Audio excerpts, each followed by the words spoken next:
மகாநதி அடுத்த வர எபிசோடில் பார்த்தீங்க அப்படின்னா, காவேரி ப்ரெக்னெண்ட்டாக இருக்க விஷயம் வந்து விஜய்க்கு தெரிஞ்சிருச்சு. விஜய்க்கு பார்த்தீங்க அப்படின்னா, டாக்டர் மூலியமாக தான் காவேரி ப்ரெக்னெண்ட்டாக இருக்காங்க அப்படிங்கிற விஷயம் தெரிஞ்சிச்சு. இது தெரிஞ்சோடனே காவேரி கிட்ட போயிட்டு, "ஏன் காவேரி இந்த விஷயத்த என்கிட்ட இருந்து மறைச்ச?" அப்படின்னு சொல்லிட்டு ரொம்பவே விஜய் வந்து எமோஷ்னல் ஆகி அழுகுறாரு. "நான் உங்கள்கிட்ட சொல்லணும்னு நிறையா தடவை ட்ரை பண்ணேன். ஆனால் வெண்ணிலா விஷயத்த மைண்டில் வச்சுக்கிட்டு என்னால் அதை முழுசாக சொல்ல முடியல" அப்படின்னு சொல்லிட்டு காவேரின்னு சொல்கிறாங்க. "சரி, இதை நீ என்கிட்ட சொல்கிற மாதிரி சொல்லு" அப்படின்னு சொல்லிட்டு காவேரியை வந்து நான் ப்ரெக்னெண்ட்டாக இருக்கேன்னு சொல்ல சொல்லி விஜய் வந்து ரொம்பவே சந்தோஷப்பட்டுட்டு இருக்காரு.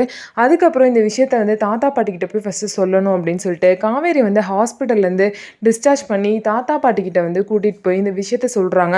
அவங்க 2 பேரும் ரொம்பவே சந்தோஷமாயிட்டு, இதுக்கப்புறம் அவங்க 2 பேரையும் யாருனாலையுமே பிரிக்க முடியாது. இந்த குழந்தை தான் அவங்க 2 பேருமே சேர்க்க போகுது. இந்த சந்தோஷமான விஷயத்த உடனே போய் சாரதாட்ட சொல்லுங்க. இந்த விஷயம் சாரதாக்கு தெரிஞ்ச உடனே கண்டிப்பாக விஜய் வந்து சாரதா ஏற்றுப்பாங்க. ஏன் அப்படின்னா, ஒரு குழந்தை அப்படிங்கிறது ரொம்பவே ஒரு சந்தோஷமான விஷயம்.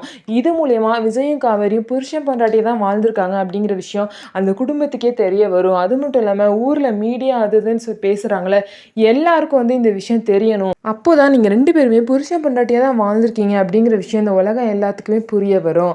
இனிமேல் உங்கள் லைஃப்பில் எந்த பிரச்சனையும் இருக்காதுன்னு சொல்லி தாத்தா பாட்டி வந்து விஜயை வந்து வாழ்த்துறாங்க. அதுக்கப்புறம் பார்த்தீங்கன்னா, விஜயும் காவேரி, "சரி, நாங்கள் வீட்டில் போய் சொல்கிறோம். அவங்க வீட்டில் போய் இந்த விஷயத்த சொல்லி பார்க்குறோம் தாத்தா" அப்படின்னு சொல்லிட்டு காவேரியும் விஜயும் பார்த்தீங்க அப்படின்னா வீட்டில் இந்த விஷயத்த சொல்கிறதுக்காக கிளம்புறாங்க. இதை கேட்டோன்னே சாரதாவோட ரியாக்ஷன் வந்து எப்படி இருக்க போகுது, வீட்டில் உள்ள எல்லா ரியாக்ஷன் எப்படி இருக்க போகுது, அவங்க வந்து இந்த விஷயத்த சந்தோஷமாக எடுத்துப்பாங்களா, விஜயை வந்து அக்செப்ட் பண்ணிப்பாங்களா அப்படிங்கிறத பொறுத்து இருந்து பார்க்கலாம். நம்ம வீடியோ உங்களுக்கு பிடிச்சிருந்தா நம்ம வீடியோவை லைக் பண்ணிக்கோங்க. அதுக்கப்புறம் மறக்காமல் நம்மளோட சேனலை சப்ஸ்கிரைப் பண்ணிவிட்டு பாருங்கள்.